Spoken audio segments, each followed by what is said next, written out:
Hey, insight number 2. Now, we're going to look at sections 130 and then 131. Now, both of these sections were, they're compiled out of,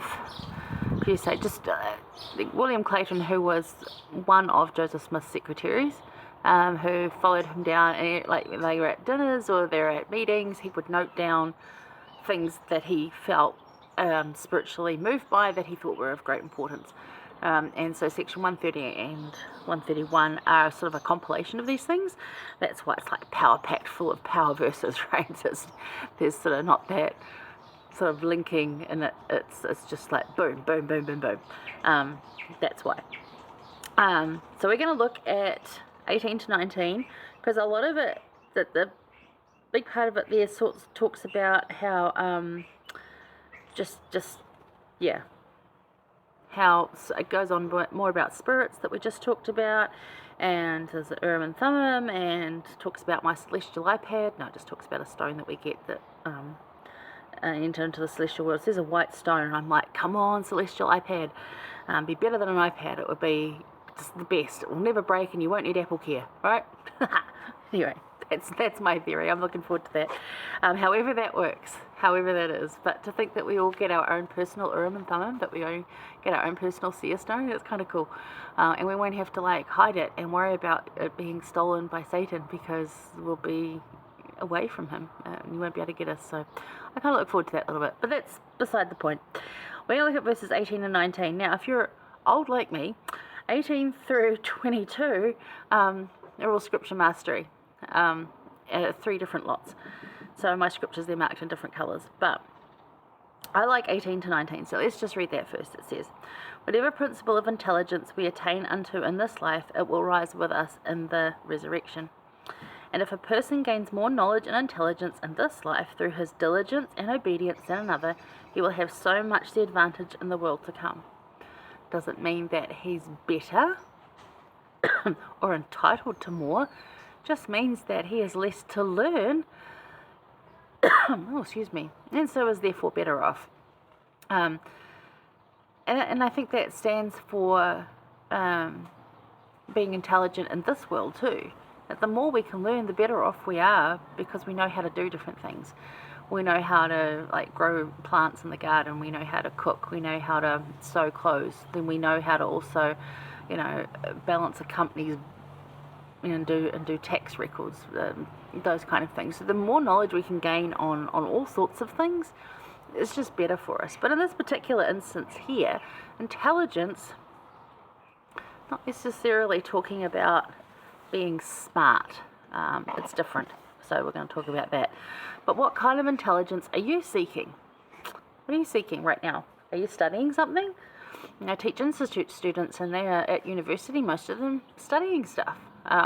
Stuff that's way beyond my level of learning. I have learning in other areas, and we're all needed to come together with all those learnings to create this ultimate knowledge base, right? And that's what's so cool about it. Now, I might not be a doctor, and I might not be a dentist, but I'm a pretty good photographer, and sometimes that's what you need. Sometimes you need someone who can just cook while someone else does the dentistry and the doctoring, It all fits in together. But these are some of my favourite verses of the entire Doctrine and Covenants, this 18 through 22. I love all of them. But, I love that what we learn here on earth isn't wasted. We take it with us. So all the effort you put into whatever you learn here, you get to take with you. And I think that's such a bonus, because there's nothing else you can take with you. Your family relationships, the attitude, the personality you develop. And this is what the intelligence is. It is not so much a lot of useless facts, although facts probably never useless, but it's not just like being able to answer everything on a game show. I mean, that's a cool trick. It's a good party trick, right? But that's not what intelligence is. But if we diligently study out of the best books, right, because we're encouraged to study out of the best books, and I also add here from the best people, because a lot of learning now is not done from books, it's done from people, in this kind of environment, or like online learning. It's not so much done like from reading books. I still read books, but some people do not. Quite a few of the world do not. Anyway. but we can gain so much knowledge. Intelligent, though, is also knowing, this is specifically here, how to live the gospel. This is the law that's mentioned in verses 20 to 21. It says that there is a law irrevocably decreed in heaven. I've forgotten it. Before the foundation of this world, that's right. Upon which all blessings are predicated. So there's a law. This is the plan of salvation, the law. So how to live the gospel, that's the intelligence part.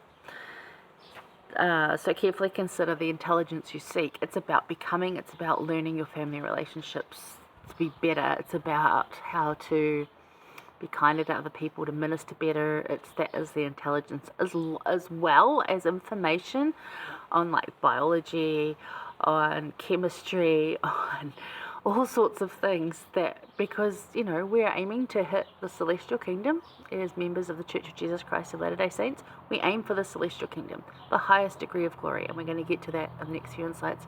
We aim for that. We're aiming high. We may not reach there. We might, and if we do, we kind of need to know all these things. So then I just think of it, this is my opinion, I think of it as, I did not enjoy some of the classes at high school. But I'm thinking the more I can learn here, the less I have to sit in those kind of classes later on, right? Because you've got to know stuff to build a world. Jesus Christ had to learn all the stuff to build a world. And obviously our brains are going to be better, so we'll absorb it better. But the more we can learn here, the better off we're going to be. And more of it, I think, in this intelligence part is about attitude, how to increase and learn I've been, over the last few years, I've been working with my psychologist to heal emotional traumas so that I can be a better person, that I can be more settled and even and see things better, accept people for who they are, that kind of stuff. And it's been really awesome and so helpful. So that's intelligence as well. And whatever we can learn along those parameters, we get to take with us. And I think that's amazing. I'll end here with a quote from Joseph F. Smith. Because Joseph Smith said this, and then Joseph F. Smith, which is, I believe, hopefully you'll get it right, it's a relative, I think Joseph F. Smith's a descendant of Hiram. I'm not entirely sure, and somebody out there is going to be going, no, it's not, and I'm like, okay, but same family, right, but later. Also a prophet who said, pure intelligence comprises not only knowledge, but also the power to properly apply that knowledge. Love it. And the little example I'll give, because we're running out of time here, when I worked at the university, my boss there, a very intelligent man. He's a law professor. He's currently the top professor at our Waikato University, which is a pretty good university by world standards. He's a very, very smart man. Very kind, very accommodating of your work issues, and will give you time if you need it. And amongst all his busy schedule, does a lot of stuff for charity. It's just a really good guy, really decently good guy. Shook his hand, got a really great feeling. Awesome.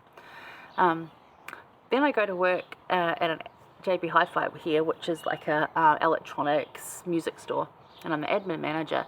And when I had my work done and I have time over, I would help out with online because it's fun to do. But break, go out in the store, look for stuff, pack it up. I kind of keep busy.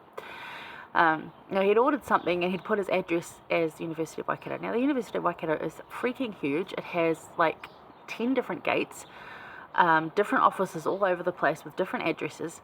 So that's not an address. So this very intelligent law professor, very smart, very nice guy, I'm not downing on him at all, has struggles in simply putting the address in. So yes, he has all this knowledge, and you're ordering online is a struggle for him.